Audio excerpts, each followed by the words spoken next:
Salam alaikum. 13h32. Je pense qu'on va pouvoir commencer. Pas mal de participants sont déjà connectés. Salam alaikum, bonjour et bienvenue dans ce webinaire exclusif qu'on est très fiers de pouvoir vous présenter aujourd'hui, qui va porter sur la nouvelle réglementation des EIE et des EDD relative au secteur des hydrocarbures en Algérie.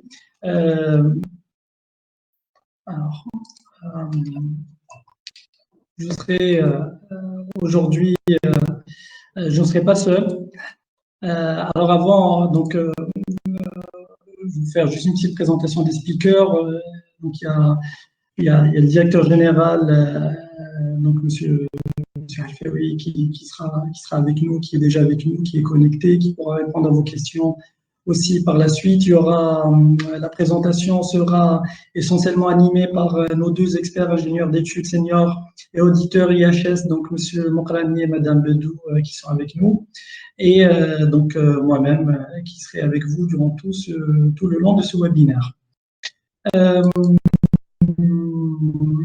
Alors oui, avant, j'aimerais vous rappeler que vous avez la possibilité de poser des questions. Donc vous avez sur la barre de gauche Q&A qui va vous permettre de poser vos questions. Et on essaiera d'y répondre alors dans la mesure du possible au fur et à mesure du webinaire, de la présentation. Sinon, ça serait dans la deuxième phase. Alors, on compte organiser ce webinaire en deux parties. Une première partie qui va durer entre 20 et 30 minutes de présentation, et une deuxième partie, voilà, le reste du temps qui sera dédié aux questions, à vos questions que vous allez pouvoir poser et auxquelles on se fera un plaisir d'y répondre. Sans plus tarder, alors, bon, vous êtes de moins en moins nombreux à ne pas connaître le cabinet. Ceci dit, une petite présentation peut être utile. Donc, le cabinet Alfaoui, c'est un cabinet indépendant, algérien, certifié ISO 9001. Son cœur de métier, c'est toutes les problématiques autour de l'environnement, de la sécurité industrielle, l'efficacité énergétique. Donc, on intervient sur des prestations de type audit, diagnostic, études, conseil et expertise. Et donc, on a un peu plus d'une centaine de services qu'on propose pour tous les secteurs d'activité, y compris le secteur oil and gas qui nous intéresse aujourd'hui. Alors, on a plusieurs références dans le secteur oil and gas, donc on travaille aussi bien avec les sociétés nationales qu'internationales. Sans plus tarder, on va rentrer dans le vif du sujet. Donc, la présentation sera on va dire, divisée en 4 parties, avec un rappel du contexte, on va expliquer un petit peu l'application du DE, le 21319, donc relatif au régime d'autorisation d'exploitation et aux études de risque pour les activités de recherche. On va mettre un focus sur les principaux changements et on va exposer et analyser et partager avec vous nos commentaires sur les impacts de cette nouvelle réglementation. Alors, avant de commencer par le chapitre 1, j'aimerais juste m'assurer que nos experts, M. Mokrani et Mme Bedou, donc Nabil et Khadija, est-ce que vous m'entendez? Est-ce que vous pouvez activer vos micros juste pour s'assurer que... Oui, c'est bon. C'est bon de mon côté. Et bonjour tout le monde. Salam, c'est bon, Elias, je t'entends très bien. Parfait, très bien.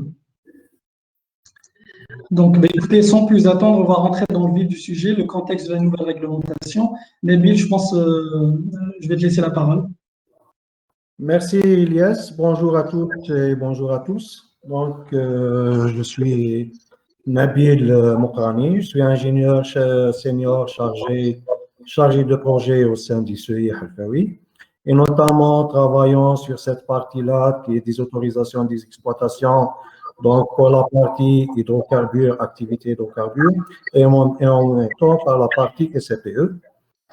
Je travaille au sein d'une équipe multidisciplinaire du pôle maîtrise des risques, qui est un pôle présenté déjà auparavant par Elias.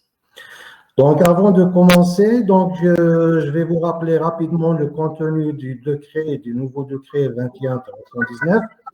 Donc, il est composé de 9 chapitres et 4 annexes.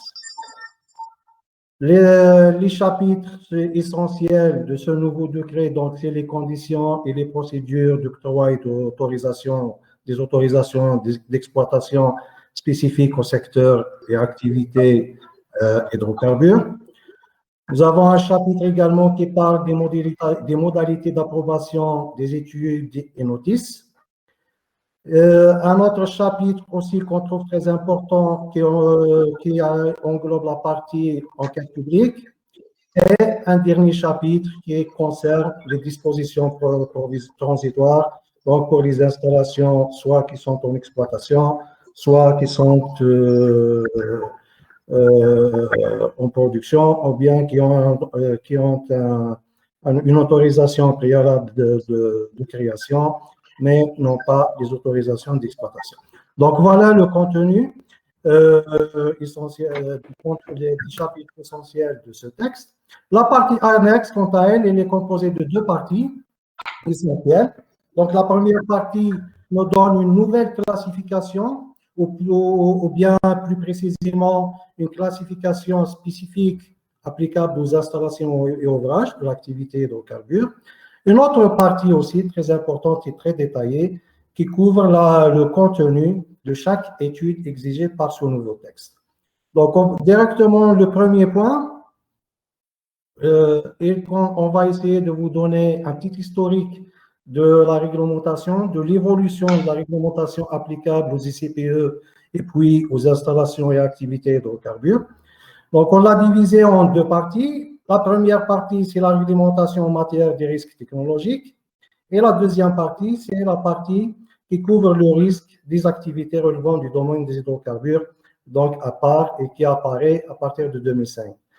La réglementation en matière de risques technologiques, donc cette notion-là apparaît déjà depuis 1983 dans la loi 83-03 relative à la protection de l'environnement, notamment sur l'article 74. Donc la prise en charge de cette notion risque et établissement classé, ça date quand même de 1983, donc c'est pas du nouveau. Il y a juste une évolution. Sur le fondement de cette loi-là, ont été créés les décrets d'application de 88 et 98 qui couvrent les ICPE, qui ont été aussi modifiés et abrogés donc, par des textes qui sont venus plus tard. Aujourd'hui, la réglementation sur les risques majeurs est régie par la loi 0310, donc c'est la loi relative à l'environnement, et de cette loi se décollent les décrets d'application, le 0698 et les 07 144 et 145. Pour l'activité hydrocarbures, donc nous avons la loi qui encadre cette partie-là des risques liés aux activités, donc à partir de 2005. Donc, qui prend en charge les risques technologiques qui font un objet d'une gestion spécifique.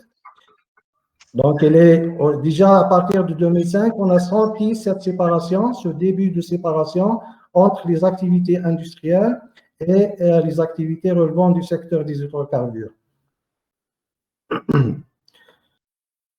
Dans cette loi, donc le risque spécifique au secteur des hydrocarbures est régi par la loi 057 de 2005, modifiée et complétée en 2013, donc par la loi 1301.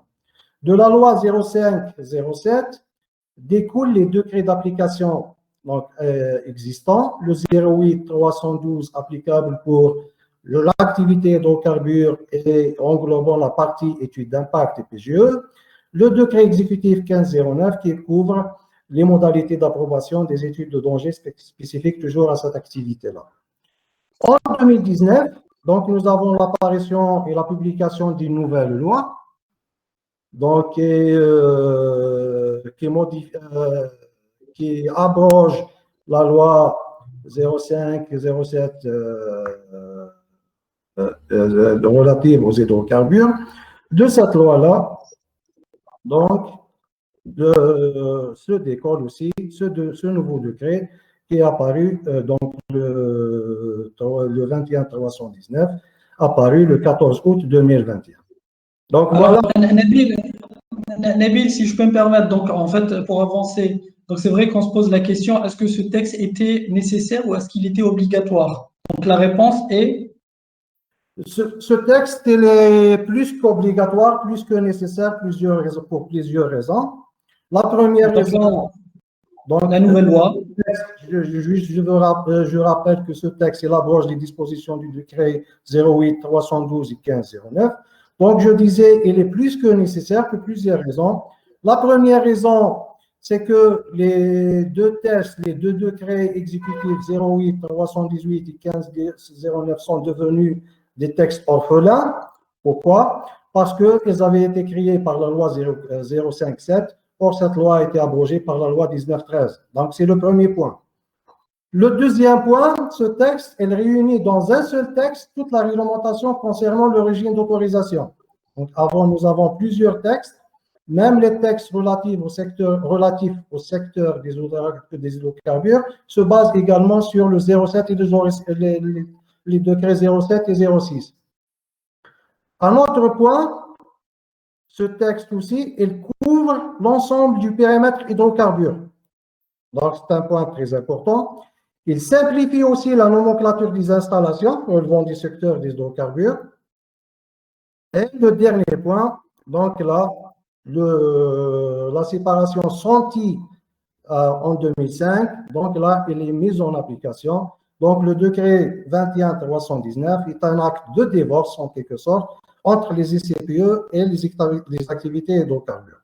Très bien. Alors, Nabil, en fait, vous avez déjà commencé à apporter à exposer pas mal de changements. Donc, ça, c'est le point suivant. Mais déjà, il y a des points importants en effet. Donc, nouvelle loi d'hydrocarbures, nouveau décret d'application et celui-ci, donc, est relatif aux installations classées. Donc, il y a une séparation aujourd'hui des ouvrages et les installations des hydrocarbures, enfin, du secteur hydrocarbures, donc, ne sont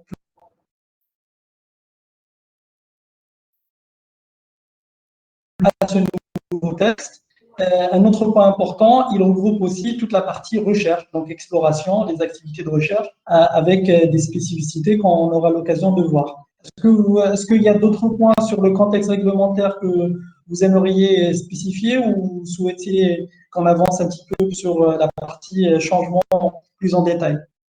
Je pense qu'on va détailler plus tard le contenu et les détails de ce texte. Hein. Donc, c'est bon pour la partie. D'accord, on va rentrer dans le détail et puis s'il y a des questions par la suite, on essaiera d'y répondre. Donc, sur l'application du DE 21-319, donc il y a différents cas de figure. Je vous laisse exposer ces différents cas. Oui. Donc, la partie application, donc nous avons plusieurs cas déjà, plusieurs points d'application, plusieurs cas. Nous avons le premier cas, donc le texte, il est applicable pour les nouveaux projets, installations et activités de recherche.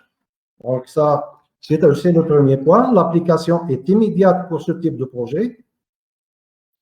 Le deuxième point, dans la diapo suivante, donc c'est les installations et ouvrages. Il y a, s'il te plaît, la deuxième diapo. Oui, oui. Donc, l'application pour les installations et ouvrages disposant déjà d'une autorisation d'exploitation délivrée avant la date de publication du présent décret. Donc là, nous avons deux cas. Donc, pour les installations existantes disposant d'une autorisation d'exploitation, nous avons une application dans le cas de modification, d'actualisation déjà réglementaire. Un deuxième cas d'application lors de la présentation d'une nouvelle autorisation d'exploitation suite à une modification. Donc là, deux cas pour les installations existantes disposant déjà d'un arrêté d'une autorisation d'exploitation. Le troisième cas, Bon, le troisième cas d'application de ce texte pour les installations et ouvrages dont l'accord préalable de création a été accordé avant l'entrée en vigueur du présent décret. Là aussi, donc, il y a une spécificité. Donc, on continue avec l'autorisation préalable et ensuite, on présente le dossier de demande d'autorisation suivant les dispositions du nouveau texte. C'est les quatre points, les 4 cas d'application pour ce nouveau texte.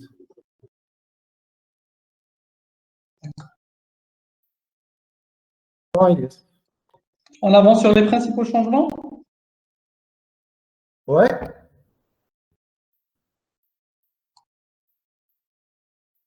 Est-ce que les slides changent chez vous? Vous les voyez? Oui.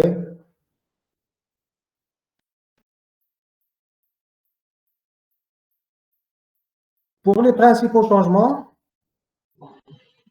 donc on va exposer là les changements dans le processus d'approbation des études, les changements dans le contenu des différentes études exigées par le nouveau texte, la nouveauté aussi, qui est l'apparition d'une nouvelle étude exigée pour les activités de recherche et l'étude de risque, et aussi on va essayer de parler aussi sur différentes exigences, nouvelles exigences du nouveau texte.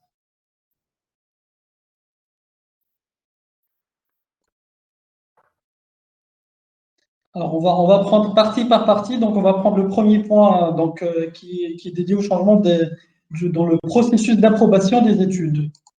Oui, donc pour le processus d'approbation des études, on a senti dans ce texte un effort qui est fait donc pour simplifier aussi le processus d'approbation.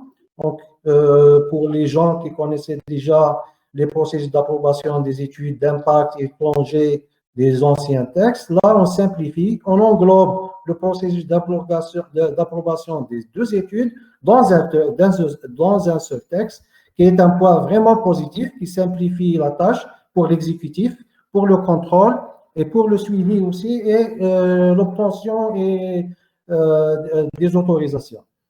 Le processus, si on revient un petit peu en arrière, on avait un processus d'approbation d'une étude d'impact selon le 08-312 et un processus d'approbation d'une étude de danger selon le 1509.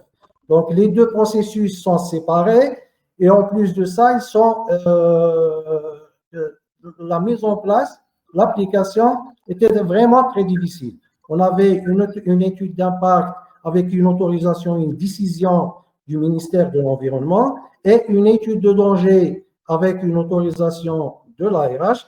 Là, ça compliquait un petit peu les choses pour les opérateurs et en même temps pour l'administration. Alors, si on pouvait résumer, Nabil, donc, par rapport donc, en changement. Donc, avant, il y avait plusieurs interlocuteurs. Il y avait la commission des établissements classés au niveau de la wilaya, il y avait l'ARH. Donc là, donc on va pas parler. Donc, bon, il faudrait peut-être, on n'a pas, je ne sais pas si vous avez détaillé ou s'il faudrait détailler le fait qu'il y ait le fameux tableau A et le tableau B. Donc, pour qu'on puisse expliquer un petit peu la différence dans le processus entre les 2 cas de figure. Donc, le tableau A, on va simplifier, c'est les installations, on va dire, majeures. Et puis, le tableau B, c'est des installations de moindre importance. Comment vous les qualifierez? Alors là, c'est pour les dossiers de demande d'autorisation. Là, c'est la demande d'autorisation et d'approbation. Bon, pour la partie approbation des études, donc elle est séparée en 2. Donc, un dossier pour chaque type d'installation. Le type d'installation est classé selon l'annexe A et le tableau A de l'annexe 1 et le tableau B de l'annexe 1 aussi, qui classifie à peu près ces établissements en 2 types, en 2 catégories. Il y a des installations classées en A et des installations classées en B. Les installations classées en A suivent un processus d'approbation différent par rapport aux installations classées dans la catégorie B. Les installations classées dans la catégorie A, l'approbation, donc le dossier, il est transmis à l'ARH Donc, pour une première acceptation, et après acceptation, il est transmis en parallèle pour la commission nationale, la commission de consultation et la commission de contrôle local, plus une transmission pour l'OALI pour l'ouverture de l'enquête publique. Donc là, Nabil, sur les interlocuteurs et tout, on verra par la suite, il y a un slide dédié à ça.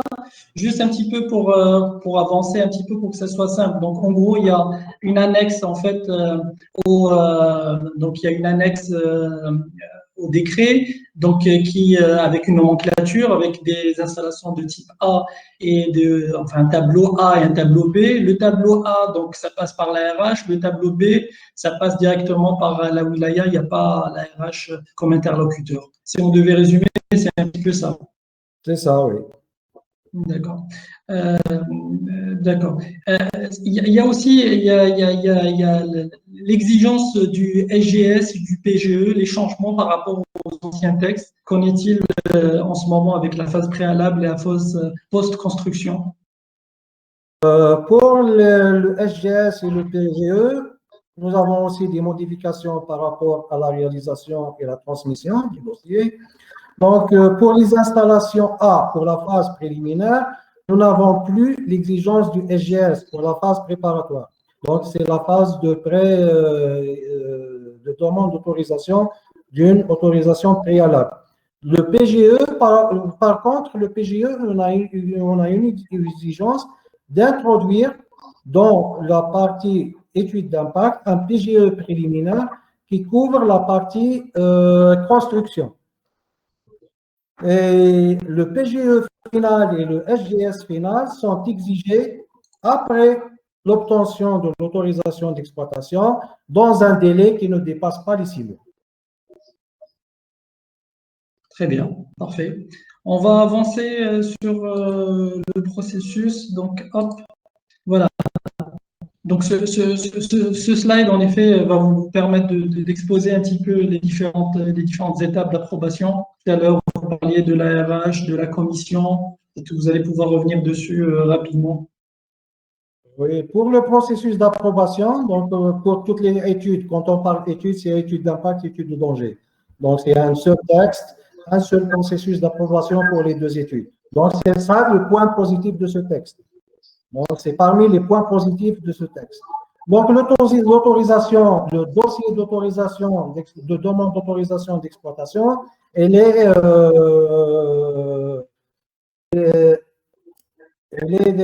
déposée au niveau de l'ARH.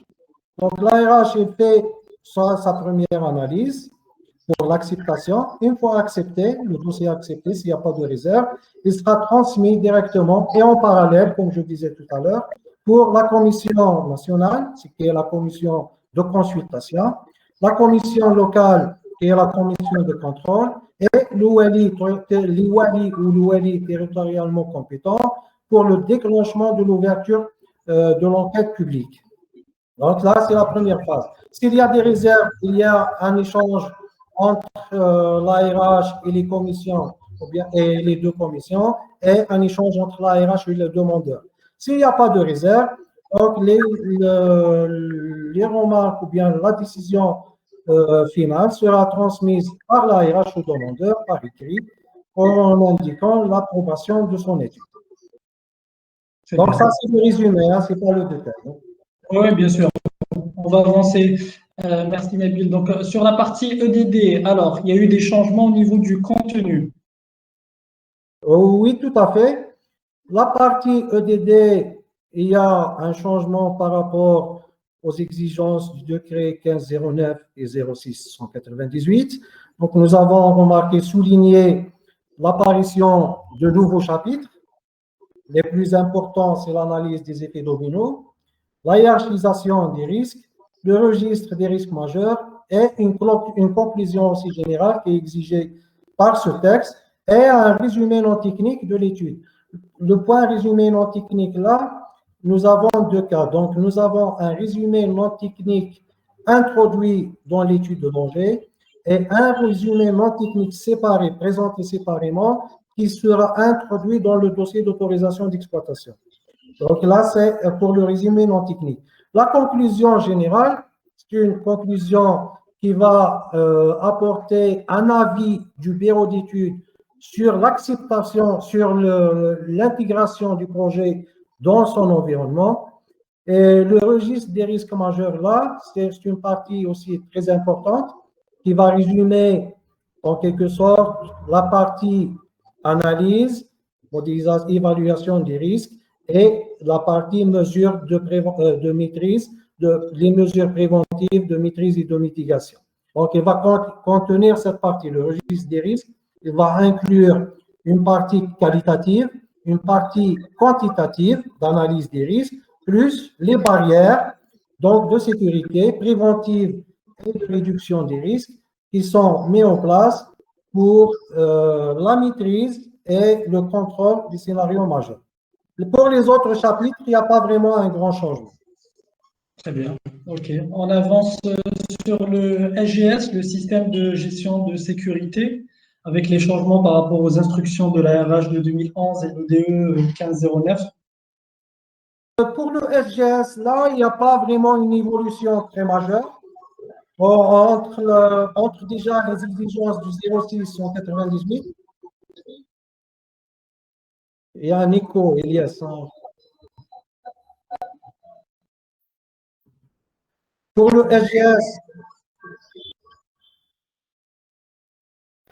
SGS, donc il n'y a pas un changement majeur par rapport à l'instruction déjà numéro 1 de l'ARH, puis le décret exécutif 1509 et ce décret nouveau, le 21319. Il y a juste un changement dans la définition de quelques paramètres. Donc, si on revoit par exemple la partie le contrôle des opérations, c'est le chapitre qu'on trouve déjà dans l'instruction numéro 1 de l'ARH et le décret 1509. Donc, il y a juste une séparation, un détail par rapport à ça, donc pour faciliter la réalisation et le suivi de ce plan de gestion. La déclaration, le point qui est peut-être nouveau, le 21319, c'est la déclaration et l'investigation des accidents. Très bien, OK. On avance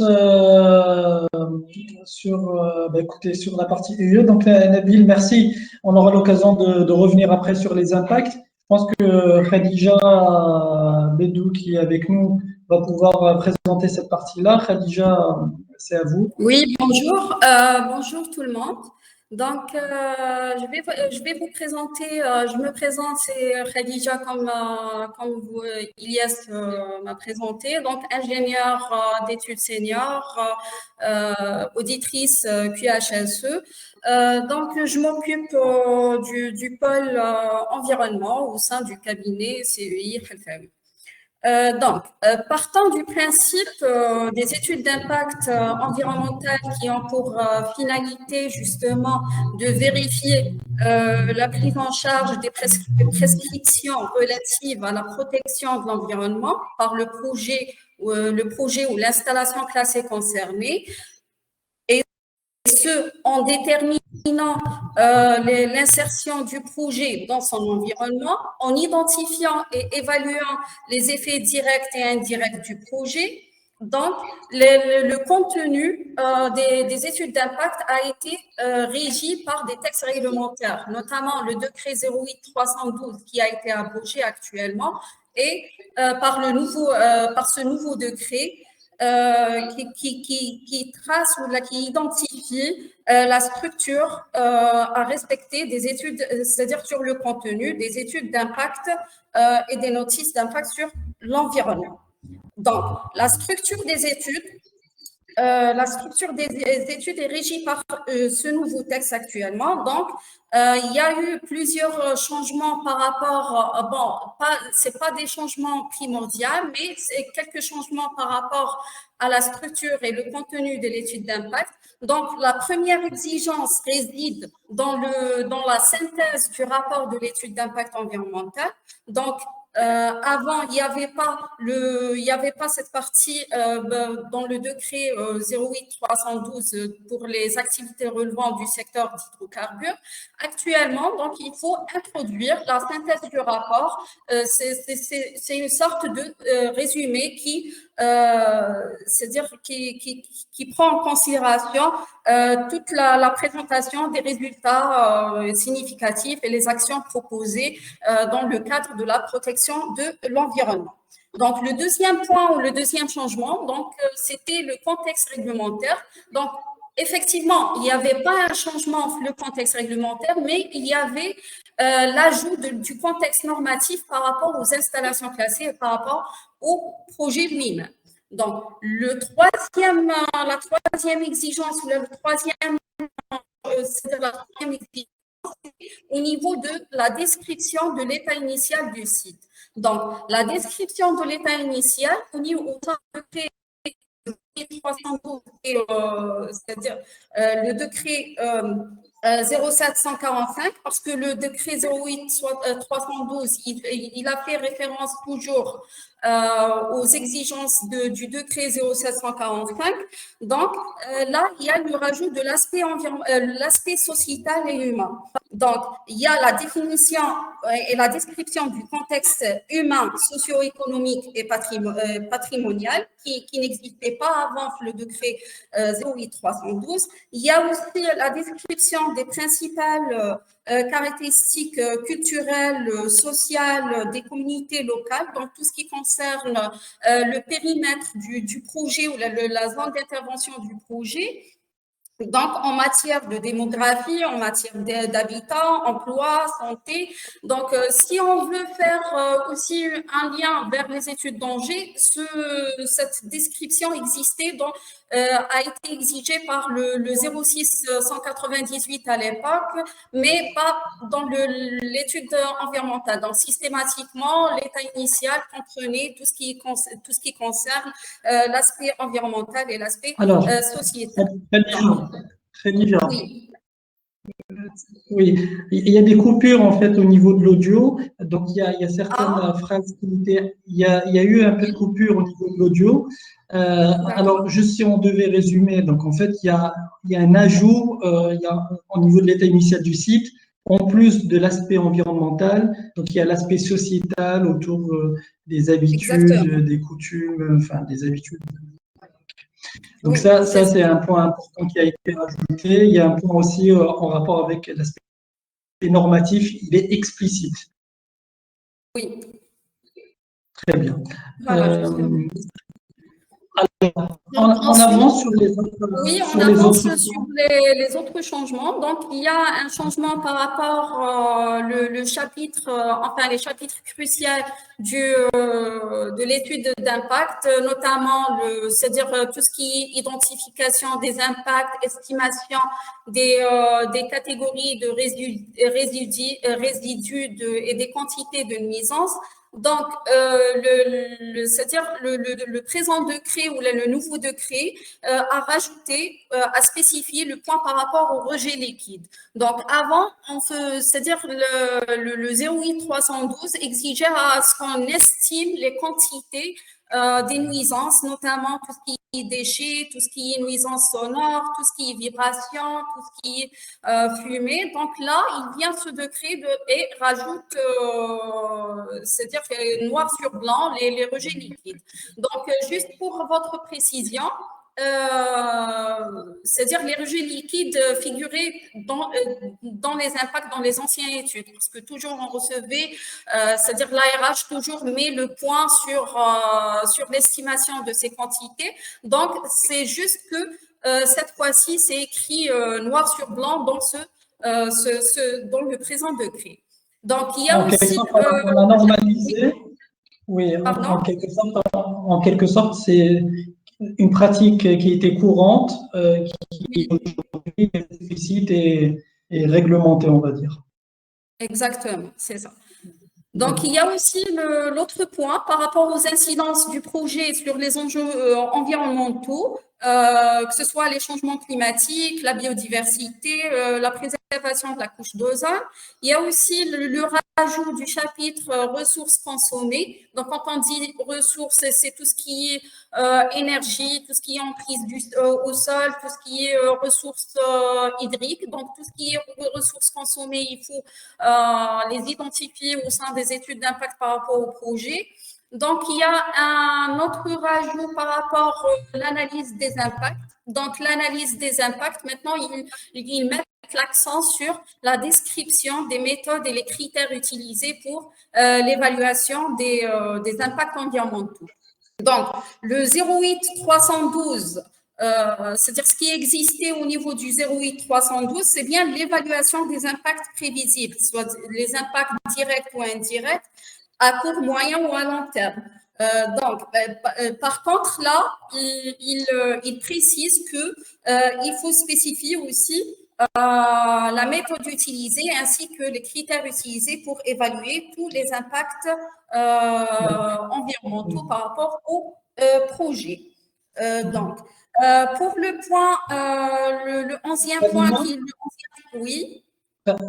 Khadija, il y a encore des coupures. Je te conseille, ou je vous conseille, si vous pouvez désactiver la caméra, peut-être que ça va améliorer la qualité de l'audio. Bon, ok. Là, vous m'entendez? Il n'y a pas de coupure, non? On va essayer comme ça. Voilà, on va essayer comme ça de toute façon. D'accord. OK. Donc, je reviens sur le chapitre 11 qui est la description des mesures envisagées pour éliminer et réduire les impacts susceptibles d'être engendrés par le projet. Donc, le nouveau décret détaille justement, c'est-à-dire les mesures, les points sur lesquels il faut engager des mesures pour réduire les impacts. Il détaille, il apporte des précisions par rapport aux...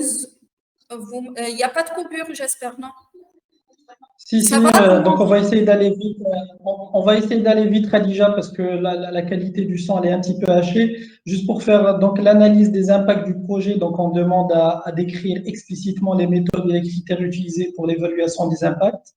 C'est bien ça? Oui. Allô? Oui, vous m'entendez? Oui, on vous entend. Et donc le point 11, en fait, donc c'est un chapitre qui existait en fait et qui a été explicité, c'est bien ça.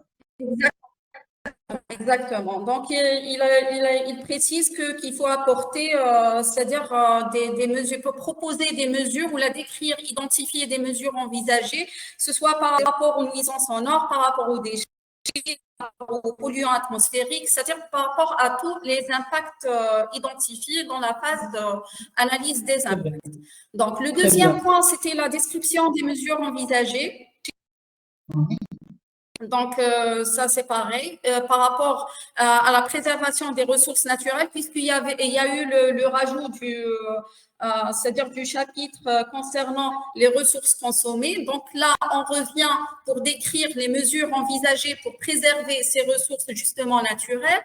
Et il y a la description du programme préliminaire de gestion environnementale. Donc là, on va parler de PGE. On va voir dans les slides qui suivent, c'est-à-dire les principaux changements par rapport au PGE. Donc là, je précise que le décret, il a souligné le caractère PGE préliminaire.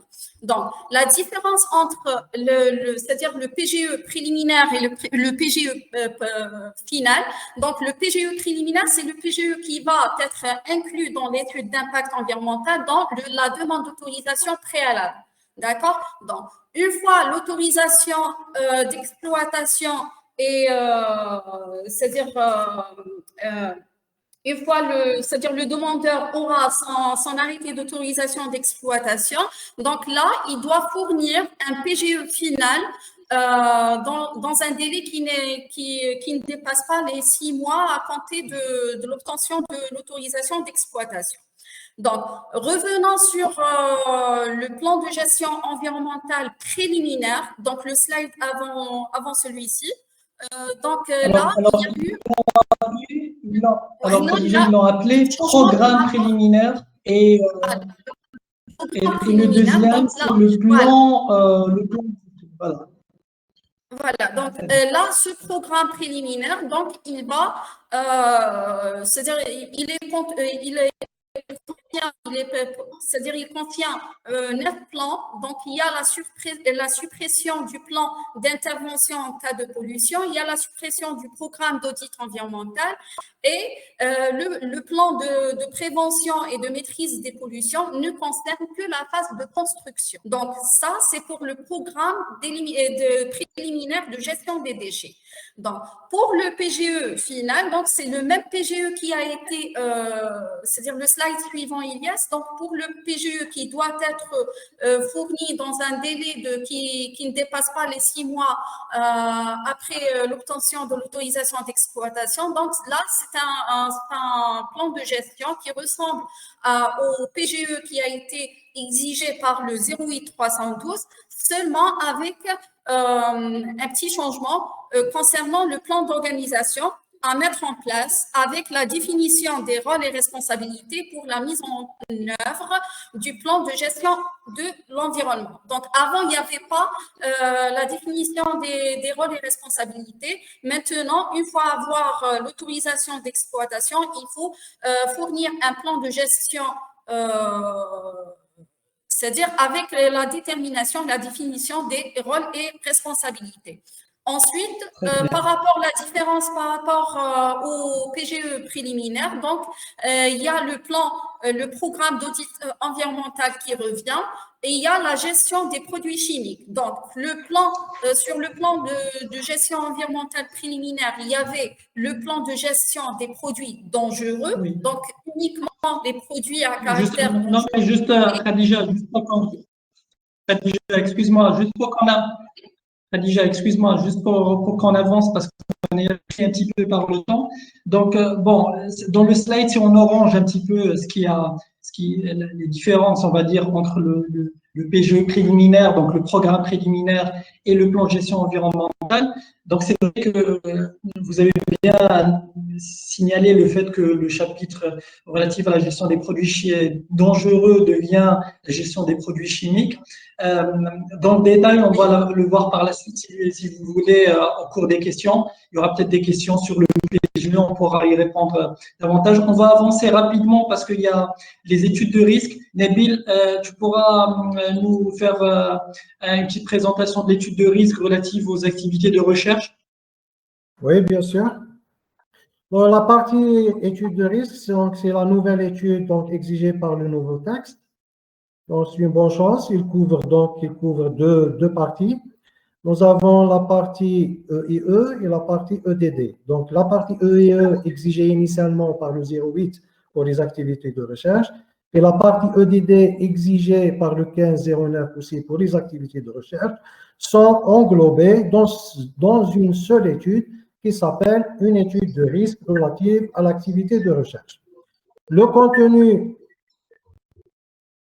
donc, il est exigé, cette étude de risque, il est exigé pour toute activité de recherche ou de prospection. Le contenu de cette étude, on ne va pas revenir sur tous les chapitres de ce rapport. Donc, les chapitres sont présentés dans l'annexe 2 du décret 21-319. Le point qui attire mon attention dans cette partie-là pour les études de risque, c'est la garantie d'une bonne analyse de risque qui passe par une forte implication du demandeur ou de son personnel. Donc là, il y a une garantie que le personnel ou bien le demandeur doit assurer une bonne analyse de risque avant d'entamer les travaux. Donc là, ce principe-là, on le trouve dans l'article 73 de ce texte. Stipule que Oui, pardon. Non, mais Nabil, c'est vrai que c'est un point important. En fait, du coup, avant l'exigence de l'étude d'impact environnemental, est-ce qu'elle est toujours exigée ou est-ce qu'aujourd'hui, il y a l'étude de risque qui remplace toute autre étude pour ce type d'activité? Là, les études de risque relatives aux activités de recherche, donc, elles se substituent aux EIE et EDD initialement exigés par les anciens textes. Donc, elles remplacent l'EIE et l'EDD. La seule étude exigée pour la partie recherche, pour la partie risque et impact environnemental, donc c'est l'étude de risque. Le contenu, donc comment on va faire un mariage entre la partie EEE et la partie EDD. Donc là, c'est les méthodes d'identification des risques à choisir en fonction de l'ampleur du travail et en fonction d'exigences de sécurité. Très bien, parfait. On va avancer à deux autres exigences peut-être sur lesquelles il faudrait revenir. La périodicité, le périmètre. Oui, la périodicité d'actualisation des études et notices. Le nouveau décret 21.319, là, il apporte des informations complémentaires par rapport aux anciens textes. Donc, avant, on avait uniquement la mise à jour quinquennale pour les études de danger, plus, et il n'y avait aucun point sur la mise à jour, les exigences de mise à jour des études d'impact. Là, le nouveau texte, il apporte quand même des exigences pour les mises à jour. Donc, il y a une mise à jour quinquennale pour les études et notices, plus les exigences dictées dans les articles 65-72 et l'article 47-53. Il y a un point d'interrogation par rapport à ça. Donc, l'une des interrogations qui demeure concerne l'interprétation de ces exigences de mise à jour des études. C'est la partie, par exemple, la mise à jour en cas d'accident majeur dans une installation à un ouvrage similaire. La définition d'un ouvrage similaire, ça reste un point faible de cette partie, de cet article-là du décret. Donc, son application devient vraiment très compliquée pour la définition de cette installation similaire. Quand est-ce qu'on va faire la mise à jour des études?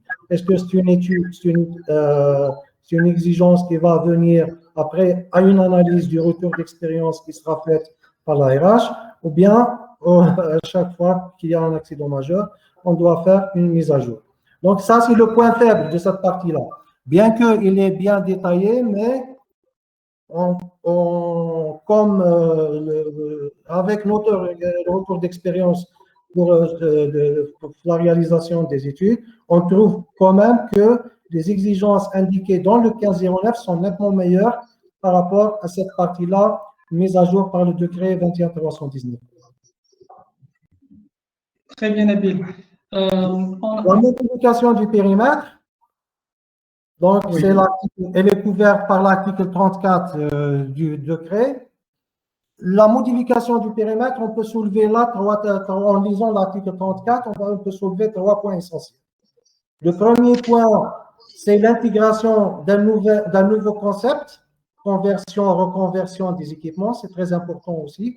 Donc, c'est très important quand on change un contenu ou un produit, par exemple d'un bac, vers un autre bac qui n'est pas de même caractéristique. Là, il y a des risques, là, donc c'est logique d'avoir cette demande de conversion. Le deuxième point, on peut se poser la question là, qui se charge de porter la connaissance de la modification, soit la ARH, soit OLI. Donc là, c'est très important aussi pour la prise en charge des modifications. La réponse, c'est le demandeur. Le troisième point, est-ce que cela signifie que les modifications engendrent automatiquement une mise à jour du dossier de demande d'autorisation? Est-ce que les modifications spécifiées dans l'article 34 engendrent automatiquement une modification de l'autorisation d'exploitation? Là, le texte, je trouve qu'il a apporté les données nécessaires ou des informations nécessaires ou des réponses nécessaires pour ces cas-là. Bon, on les résume. Donc, le demandeur, il doit informer avant toute modification, donc la partie concernée, donc soit la RH, soit… Alors Nabil, vous êtes en train déjà de répondre sur la partie impact. On va revenir dessus là quasiment tout de suite. Je vais juste enchaîner les slides, comme ça on va pouvoir parler. Donc voilà, les impacts communs aux activités relevantes du secteur. Donc il y a la périodicité, les périmètres et plusieurs cas de figure qu'on va énumérer. Je vous laisse continuer. Oui. La périodicité, donc il y a une périodicité fixe, réglementaire, quinquennale pour les études danger et les études d'impact. Il y a une modification, une périodicité en fonction des modifications ou des changements ou bien des spécificités indiquées dans l'article 34. Pour le périmètre d'actualisation des études, Donc là, je disais tout à l'heure, c'est le même concept que le 1509, à part un petit changement, il y a l'introduction du concept conversion-reconversion. Voilà. Très bien. OK. Les cas de figure, on va énumérer quelques cas de figure. Alors, pour les EDD, les rapports sur les produits dangereux réalisés en 2018, là, on peut spécifier deux cas. Il y a des dossiers déjà réalisés en 2018, par exemple, ou avant. Là, si le demandeur dispose, bien, il a obtenu son autorisation d'exploitation, donc la mise à jour et l'actualisation se fera en fonction des conditions des articles spécifiés dans le texte. S'il n'a pas obtenu son autorisation d'exploitation au jour de la publication de ce nouveau texte, il doit répondre à l'exigence du chapitre modalité transitoire de ce texte. D'accord. Alors, il y a eu une coupure à la donc, si je devais reprendre. Donc, étant donné que la périodicité est de 5 années, donc 2018, là, on est au port de 2022. Donc, en 2022, ça fait 5 ans. Donc, toutes les études qui ont été réalisées en 2018 ou avant, même si donc le site, les installations disposent d'une autorisation d'exploitation, donc elles deviennent, enfin, le nouveau décret exige à ce qu'elles soient actualisées, donc avec les nouvelles dispositions du décret. Donc, parce qu'en 2022, ben, ça va faire, ça fera les 5 années au minimum. En plus, c'est bien précisé au minimum. Donc, on est dans ce cas de figure. Oui, c'est ça. Donc, c'est l'actualisation quinquennale réglementaire. Très bien. Pour les études d'impact, alors il y a un autre cas de figure, on parle de retour d'expérience. Donc d'événements qui arrivent, qui surviennent, donc au sein des installations du client ou bien ailleurs, et des connaissances et techniques scientifiques. Donc ce point-là s'applique aux études d'impact sur l'environnement, aux études de danger et aux notices. Donc là aussi, s'il y a un événement où, à la lumière des connaissances techniques et scientifiques qui évoluent tout le temps, donc là, il y a nécessité d'actualiser des études, quelle que soit la date à laquelle les dernières versions auraient été réalisées et approuvées. Oui, c'est ça. Très bien. Les nouveaux projets, ça a toujours été le cas, ça continue à être le cas. Les projets en cours n'ayant pas encore obtenu d'autorisation d'exploitation. Alors, s'il y a des projets qui ont été introduits auprès de la RH, qui sont en cours de traitement, ou il y a peut-être. Donc, qu'est-ce qui se passe là? Pour les nouveaux projets, Quelle est votre lecture de ce cas de figure? là, nous avons, pour les nouveaux projets, donc le dossier de demande d'autorisation sera établi en fonction des exigences de ce texte. Il n'y a pas autre chose. D'accord. Donc ce point reste peut-être un petit peu flou. Non, pour les nouveaux projets, il y a pas de… Non, pas pour les nouveaux projets, pour les projets en cours n'ayant pas encore obtenu d'autorisation d'exploitation. Voilà, là, c'est différent. Là, c'est pour les projets qui ont déjà une autorisation préalable de création. Donc, l'opération se continue, mais pour la deuxième phase post-exploitation, le dossier de demande d'autorisation sera établi en fonction du nouveau texte.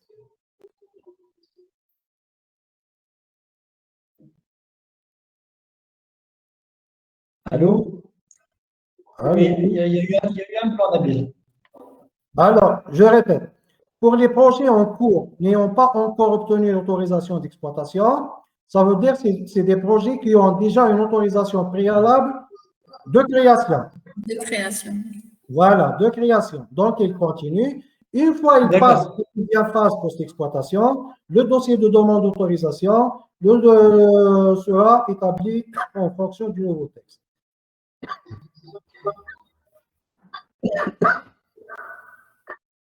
Alors, il y a un petit souci. Hop, on va repartager.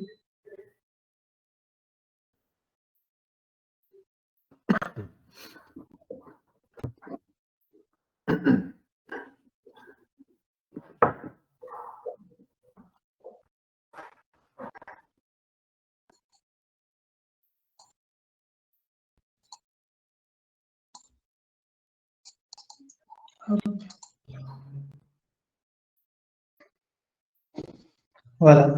Donc, en quelque sorte, c'est pour les projets en cours, ça dépend de la phase dans laquelle ils se situent. C'est ça, c'est s'ils disposent d'une autorisation Préalable. une autorisation. Donc, pour commencer les travaux, mais il n'a pas encore obtenu l'autorisation d'exploitation. C'est là où il doit remettre à jour ses études sur la base des exigences du nouveau décret. Alors, la mise à jour des études, c'est un autre point très important. Mais là, on parle des procédures d'approbation. Là, donc là, les projets en cours ils disposent déjà d'une autorisation préalable de création. Ils continuent, mais en phase 2, qui est la post-exploitation, ils sont soumis aux exigences du nouveau texte. Ça veut dire une autorisation de mise en produit, plus une enquête, une inspection par la commission locale et l'octroi d'une autorisation donc, conformément à ce texte. Bon, très bien, ok. Écoutez, on va essayer d'avancer. Ça, c'est le processus d'approbation des études. Bon, il essaie de résumer, il reprend un peu les différents cas de figure. Oui, Nabil? S'il te plaît, Elias, est-ce que tu peux revenir sur le slide précédent? Nabil, est-ce que vous voyez le tableau? Est-ce qu'on peut revenir sur le slide précédent, puisque nous avons une question déjà qui arrive sur ça? On va lui répondre. Alors, Nabil, on a bientôt fini la présentation. Moi, je préfère qu'on finisse les impacts. Là, on en a pour encore 3 slides. On va reprendre toutes les questions en rapport avec tous les points. D'accord. Voilà. Donc, juste par rapport au processus d'approbation, donc pour résumer, donc il y a les différentes activités, le tableau A avec de l'annexe, donc avec ce qu'on disait tout à l'heure, l'interlocuteur c'est la RH qui fait une approbation, qui ensuite soumet l'étude à la commission de consultation qui est nationale et à la commission hydrocarbures qui est locale, avec bien sûr le WALI qui enclenche aussi l'enquête publique. Donc, pour nous, en fait, l'estimation qu'on a fait, c'est des délais moyens, on va dire, de 4 à 8 mois. Ça dépend s'il y a des réserves, des retours, des commentaires des différentes commissions qui peuvent allonger le cycle. Donc, au minimum, c'est 4 mois, mais ça peut aller jusqu'à 8 mois, on va dire en moyenne. Pour l'annexe B, donc, c'est un petit peu les installations qui ne passent pas. Dans l'interlocuteur, c'est directement la wilaya, donc c'est le WALI qui instruit la commission hydrocarbures donc pour l'examen de l'étude. Avec l'enquête publique, là on est sur un cycle relativement court de 2 à 4 mois. Et pour les activités de recherche qui passent à travers la RH, donc c'est la RH qui est l'interlocuteur privilégié, qui fait un examen de l'étude de risque.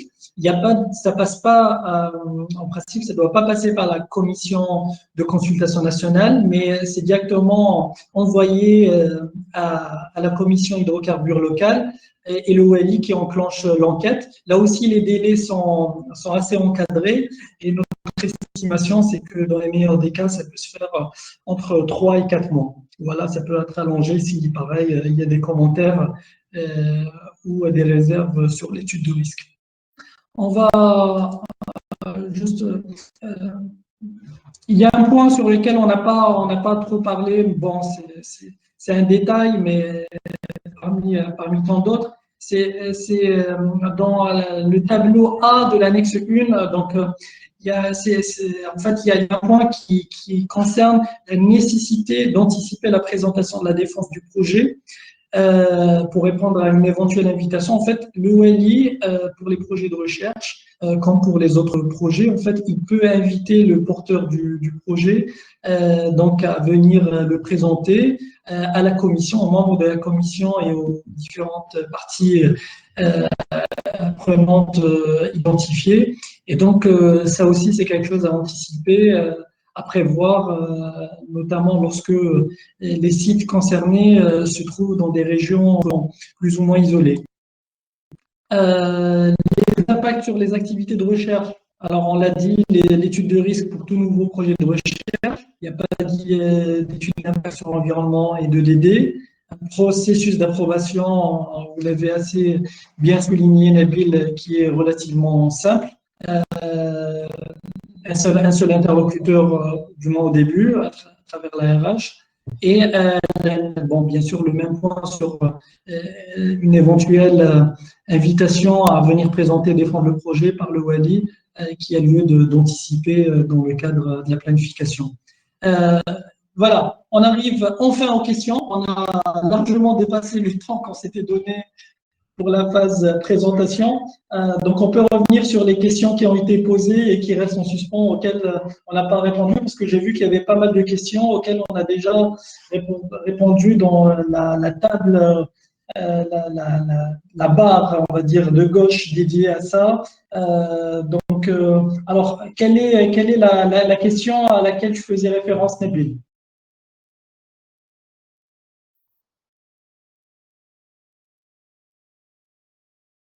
Nabil? Pardon. Oui. Donc, c'est le cas des autorisations d'exploitation.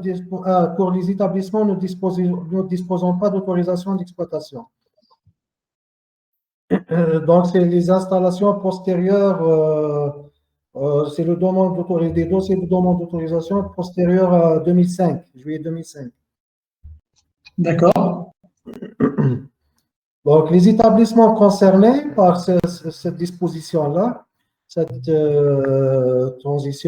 phase de transition, c'est les installations qui ont soumis, c'est les installations et ouvrages, c'est les demandeurs qui ont soumis déjà un dossier de demande d'autorisation, mais qui n'ont aucune suite, ni autorisation d'exploitation, ni réserve, à ce jour, de publication de ce décret. Donc, toutes ces installations ont un délai de 2 ans pour, en quelque sorte, une régularisation de leur situation. Très bien. Il y a une question, en fait, par rapport au périmètre des études. Donc, tout à l'heure, par exemple, vous avez parlé de changement. Donc, est-ce que, par exemple, un changement d'affectation d'un bac de stockage, par exemple, un bac de gasoil qui est converti en essence, est-ce que ça impose la mise à jour des études et donc la réalisation d'une nouvelle demande d'autorisation d'exploitation? Pour le cas de changement, de reconversion, de conversion et de reconversion, c'est clair. Donc, le demandeur doit présenter une demande d'autorisation ou une demande de modification, pardon, au niveau soit de l'ARH, soit du Wali, du territorialement compétent, en fonction de la classe de son établissement. Donc là, c'est bien écrit, c'est clair. Toute reconversion d'activité nécessite une demande d'autorisation obligatoire. Très bien. Il y a un point peut-être pour Khadija, je pourrais apporter un élément de réponse, c'est sur les aspects environnementaux et sociétaux, ou du moins sur l'aspect environnemental et sociétal. Est-ce que, qui est donc la partie sociétale qui a été ajoutée à l'étude d'impact environnemental, est-ce qu'elle est relative aux engagements RSE? Alors, oui, effectivement, parce que les engagements c'est-à-dire responsabilité sociétale des entreprises, donc une entreprise qui contribue, c'est-à-dire qui contribue aux enjeux c'est-à-dire contribue la contribution, en quelque sorte, la contribution des entreprises aux enjeux du développement durable. Donc, c'est beaucoup plus, c'est d'essayer d'avoir un impact positif sur la société tout en étant économiquement viable, quoi. Donc, certainement, quand on identifie et on décrit l'aspect sociétal, c'est justement pour essayer d'apporter un impact positif, évaluer l'impact positif par rapport à cette communauté, voilà. Donc, oui. C'est un point aussi qui rejoint un peu les exigences de la Banque mondiale, donc pour toutes les études faites internationales. C'est vrai que l'aspect sociétal était et est toujours présent. Et c'est vrai que c'était un manque un petit peu qui n'était pas très détaillé sur la réglementation ICPE, là qui est rattrapé et qui est introduit d'une manière explicite pour les installations relatives au secteur hydrocarbures. Alors, il y a une nouvelle question. Qui réalise le SGS et PGE, l'opérateur ou le bureau d'études spécialisé? Si c'est le cas, quelle est la référence réglementaire? Euh, alors, euh, alors là, je pense la question fait référence justement donc post-exploitation, post-construction. Nabil, le micro, s'il te plaît. S'il vous plaît. Ah, je l'oublie tout le temps, hein. Alors, pour le SGS et le PGE, c'est une très très bonne question. Donc, par rapport à ça, le nouveau décret 21-319 ne donne pas le responsable ou bien le rédacteur de ces rapports. Il exige à ce que les études de danger, d'impact, de risque soient réalisées par un bureau d'études spécialisé, mais pour le PGE et le SGS, à aucun moment est spécifié ce qui va réaliser ces plans. Ok, donc c'est un point peut-être qu'il y a lieu d'éclaircir ou que les autorités peuvent justement apporter des éclaircissements par rapport à ce point en particulier. Euh, il y avait aussi, alors je reprends les questions. Euh, alors, est-ce que le PGE, le AGS est obligatoire pour les installations relevant du tableau B de l'annexe 1, donc associé aux notices? Non. Pour Pour le PGE, non. Voilà. c'est la même chose, il n'est pas bien spécifié, mais en lisant le texte, on peut détecter ça parce que le dépôt du SGS et le PGE se fait au niveau de l'ARH, alors que le dépôt des notices se fait au niveau de la wilaya. En lisant cette partie-là, on peut dire que les installations de type B ne sont pas soumises à la réalisation d'un SGS et d'un PGE.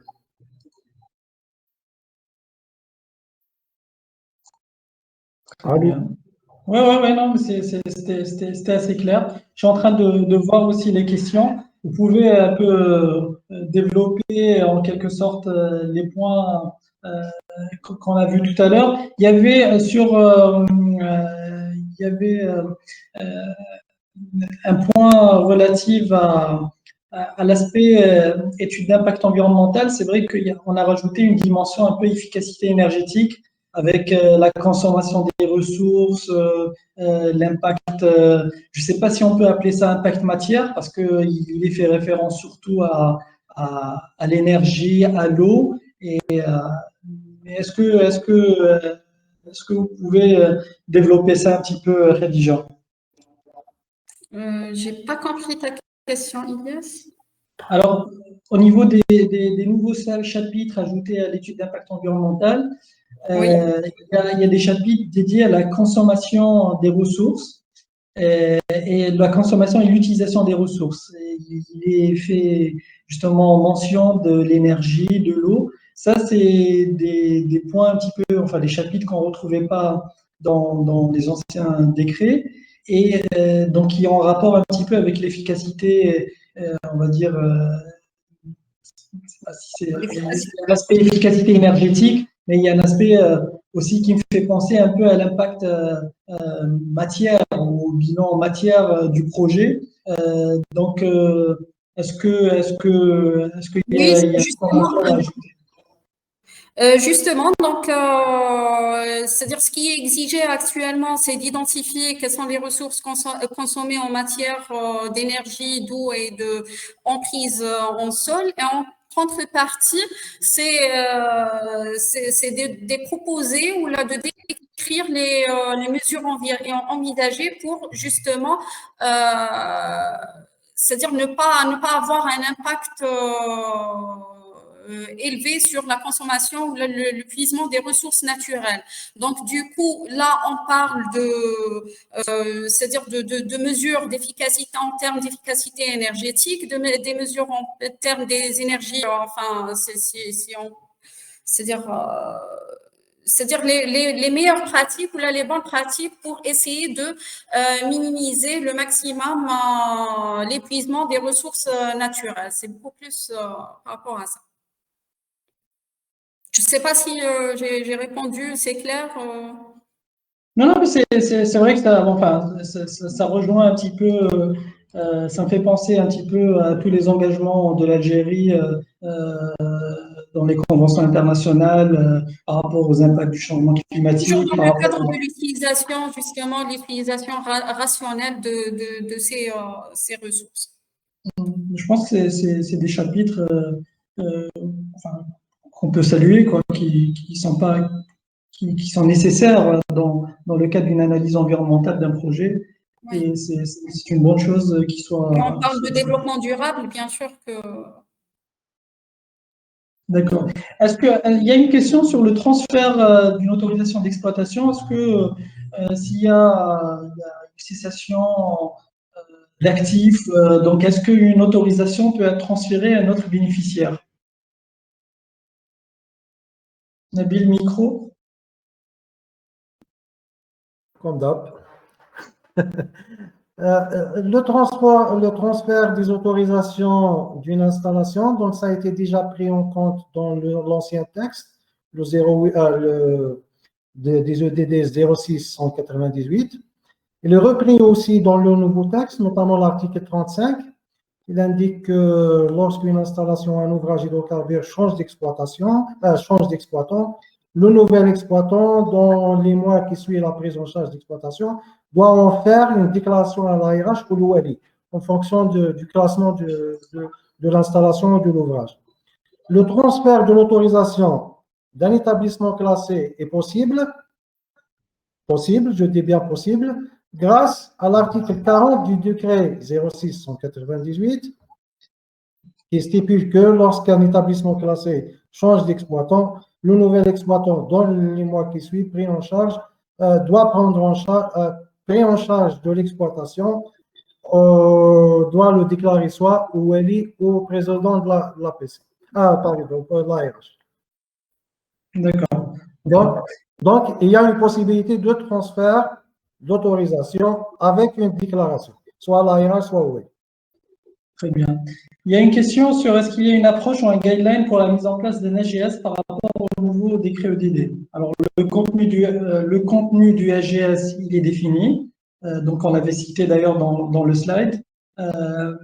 Donc, les chapitres principaux. Est-ce qu'il y a un guideline ou est-ce qu'il y a des directives? À ma connaissance, non, pas plus que ça. Non, il n'y a pas. OK. Il y a une autre question pour l'accidentologie. Existe-t-il une base de données nationale sur l'accidentologie et les retours d'expérience? Une base de données officielle, non. Donc, il y a une base de données de l'ARH. Oui, chaque compagnie a c'est-à-dire une base de données sur son accidentologie.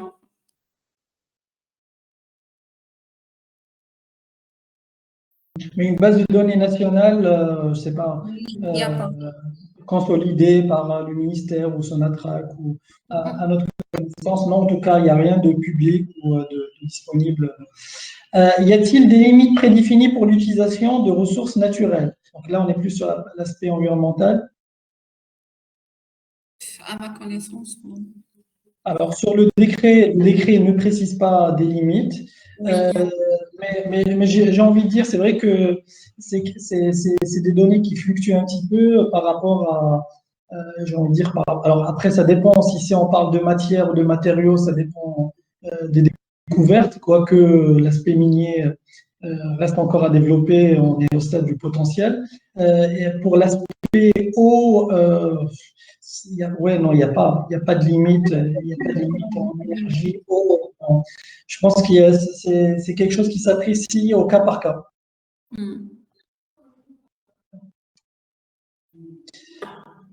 Comment peut-on englober l'étude d'impact environnemental et l'étude de danger dans un seul document tout en respectant la conformité réglementaire et normative, à savoir l'ISO 14001-2015? Là, je pas. Alors, on va essayer de. Différentes là. Il y a les études d'impact et les études de danger qui sont des études obligatoires, réglementaires et exigées par la réglementation. Maintenant, l'ISO, c'est une approche volontaire. Comment peut-on répondre aux exigences de l'ISO 14001? C'est de construire justement le registre des aspects environnementaux. Donc, c'est ce registre qui peut englober ou peut reporter tous les aspects, les impacts identifiés ainsi que l'analyse de risque reprise dans le DD. En quelque sorte, c'est ce document qui peut englober les résultats des études impact et danger. Quoique aujourd'hui, avec le nouveau canevas, j'ai envie de dire, de l'EIE, avec la synthèse de l'étude, bon, je pense que déjà, elle regroupe un certain nombre d'éléments qui peuvent être ajoutés et intégrés au système de management environnemental. Alors après, en termes de définition des aspects environnementaux importants, des KPIs, tout ça, à ma connaissance, c'est quelque chose à faire. Il n'y a pas de... Oui, mais ils peuvent toujours s'inspirer des résultats des études, c'est-à-dire ils peuvent reprendre toujours des points par rapport à ça, que ce soit que ce soit au niveau de l'analyse des risques ou au niveau de l'évaluation des impacts. En fait, les deux, c'est vrai que les deux peuvent s'alimenter mutuellement, mais compte tenu que l'aspect réglementaire est, on va dire, est avant l'aspect système de management normatif, donc en effet, c'est plutôt le système environnemental qui va un petit peu pouvoir bénéficier, on va dire, des résultats de l'étude d'impact plutôt que le contraire. Oui. Alors, il y a une question. Je suis camerounais. Je m'appelle Lina Roni. Bonjour, Lina Roni, ingénieur des travaux de transport et stockage des hydrocarbures. J'aimerais savoir concrètement pourquoi cette nouvelle réglementation apparaît et qu'est-ce qu'elle vient résoudre pour les établissements classés en Algérie. Alors ça, c'était la première partie de la présentation, Lina Roni. Donc, il y a une nouvelle loi en Algérie, il y a une nouvelle loi sur les hydrocarbures qui date de 2019. Et ça, c'est des textes d'application qui viennent, des textes d'application de cette nouvelle loi, notamment l'étude de risque pour l'aspect recherche, notamment les établissements classés D'ailleurs, est-ce que le terme établissement classé est repris dans ce décret ou pas du tout? La question est pour Nabil Khadija. Est-ce que vous l'avez croisé? Oui, il est repris dans cette étude, je pense l'article 5, si je me souviens bien, mais juste pour spécifier pour confirmer le divorce entre les ICPE et l'activité. D'accord. D'accord. Juste pour dire qu'on ne va plus parler d'établissement classé. Okay. Donc bon, voilà. La notion d'établissement classé, c'est fini pour l'activité d'hydrocarbures. D'accord, ok. Donc on ne va plus parler d'ICPE pour. Ok. Que doit contenir le résumé non technique d'une EIE? Alors, les résultats significatifs de l'évaluation des impacts et les actions proposées. D'accord, oui. En gros, ce qu'il y a comme impact, oui. En gros, ce projet, qu'est-ce qu'il a comme impact significatif sur son environnement et qu'est-ce que l'entrepreneur ou l'exploitant plutôt prévoit de faire ou de mettre en place pour minimiser cet impact. Exactement. Bon, on remarque, c'est ce qu'on attend d'une étude, d'une EIE. Surtout, alors, je fais allusion au chapitre de la responsabilité sociétale et au chapitre 5.3, rôle et responsabilité. Alors là, c'est par rapport à la question tout à l'heure sur l'ISO 14001. Sur l'aspect sociétal, l'aspect sociétal de l'étude d'impact environnemental qui a été rajouté, donc en quoi ou comment il va. Je pense qu'on va garder, je pense que la réponse reprend un petit peu ce qu'on disait avant, c'est-à-dire que compte tenu que l'étude d'impact arrive avant la mise en place d'un système de gestion environnementale, en principe, le système environnemental, enfin le système de management, va pouvoir, je dirais pas s'inspirer, mais va pouvoir reprendre des éléments, des données, une analyse qui a été faite sur le projet. Alors après, la 14001, à ma connaissance, elle ne reprend pas l'aspect sociétal, non? Non, 14001, normalement, non. Non. Ok. Donc voilà. Quel est le sort des audits environnementaux? On ne parle pas d'audits environnementaux, on parle que des. Ça fait un bon moment qu'ils ont éliminé cette notion des audits environnementaux. C'est-à-dire, c'est toujours les entreprises qui. Ok. Donc il n'y a plus d'audit environnemental. Donc une entreprise, même si c'est dans le cadre de modification. Même par rapport aux installations classées, pas uniquement par rapport au secteur d'hydrocarbures, même par rapport aux installations classées, c'est-à-dire les wilayas où l'on n'accepte plus refusent enfin de recevoir des audits environnementaux. Non, mais ce qui est intéressant, c'est que maintenant, dans le nouveau décret, c'est vrai qu'à ma connaissance, on ne fait pas référence du tout à l'audit environnemental. Non, c'est juste la notice ou l'étude d'impact.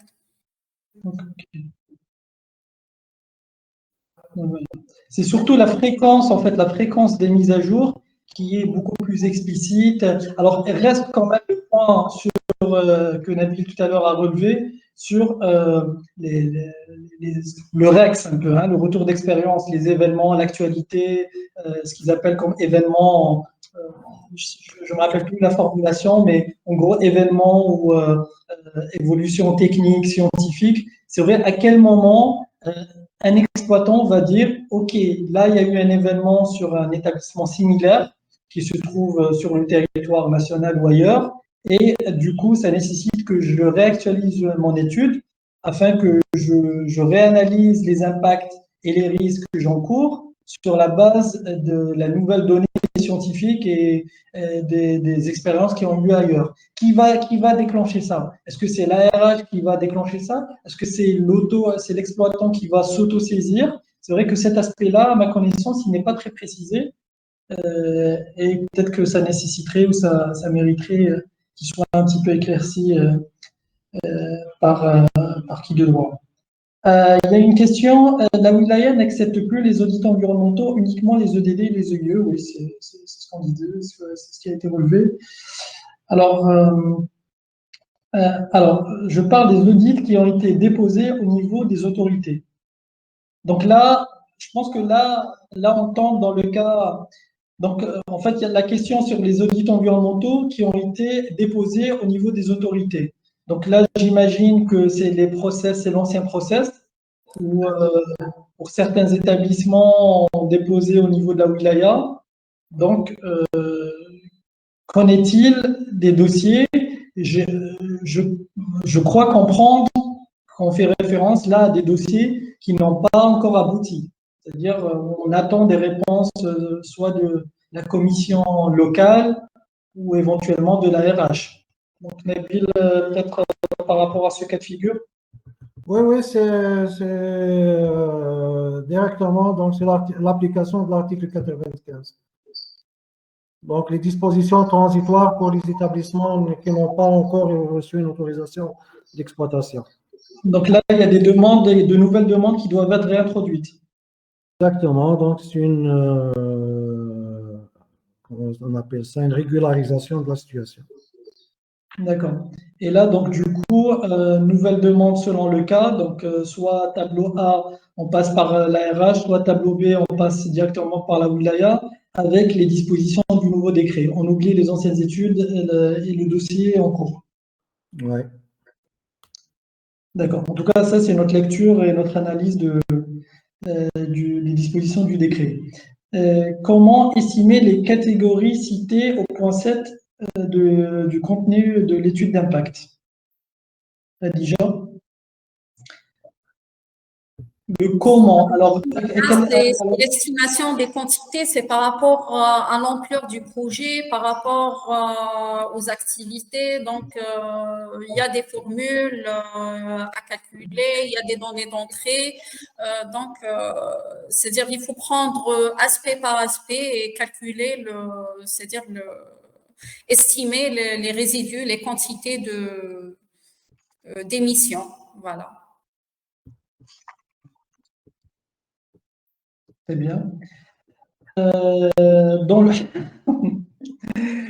le, alors, bon, dans ce cas, donc dans le cas des études qui ont été introduites et qui n'ont pas encore obtenu d'autorisation d'exploitation, puisqu'il est question de réintroduire de nouvelles demandes sur la base du nouveau décret, la question est qui va payer? En tous les cas, c'est pas moi. Hein. Alors, c'est certainement pas le bureau d'études. Non, mais après, je pense que ça dépend. Ça dépend des projets, mais en effet, compte tenu qu'il y a un nouveau texte avec de nouvelles dispositions, il y a de nouvelles exigences, il y a un travail supplémentaire qui va être rajouté. Et donc oui, ça c'est des points à discuter en effet avec les bureaux d'études pour voir en termes d'avenant, en termes de donc justement pour pouvoir couvrir les exigences de ce nouveau décret. En tout cas, nous, c'est ce qu'on conseillerait à nos clients. Est-ce que l'étude de risque concerne uniquement les études de préfaisabilité? Alors, il n'y a pas de notion à ma connaissance de préfaisabilité. Nabil, tu confirmes ça? Le projet de recherche. Non, il n'y a pas cette notion-là de préfaisabilité. Préfaisabilité, ça définit autre chose. Donc, l'étude de risque, concerne uniquement les études de recherche et de prospection. Voilà. Ça ne concerne pas les établissements. Non, c'est des établissements relevant des activités des hydrocarbures. Voilà, il faudrait qu'on s'y habitue avec cette nouvelle formulation. Donc, c'est uniquement pour les projets de recherche. Oui. Recherche et prospection. Oui, recherche avec tout ce que ça englobe, notamment la prospection. Voilà. On arrive quand même au terme de ce webinaire et qui a duré une bonne heure 30. Écoutez, on vous remercie. On vous remercie d'avoir été si présent, d'avoir été actif avec toutes ces questions. Le webinaire est enregistré, donc il sera bientôt mis en ligne sur notre site internet. Donc, on vous enverra un lien pour pouvoir revoir la rediffusion, le partager avec des personnes dont ça pourrait intéresser ou qui pourraient être intéressées. Voilà, merci à Nabil, merci à Khadija, merci à toutes les personnes qui ont travaillé sur ce webinaire. Alors, il faudrait que, voilà, j'ai pas mis. Donc, notre cabinet reste disponible. Si vous avez des questions, des demandes de prestations, de formation, on est disponible. Bien entendu, vous avez notre site internet, notre adresse email contact@cu-alfaru.com ou nous contacter par téléphone aussi bien au niveau de notre bureau de Tlemcen que notre bureau d'Alger. Voilà.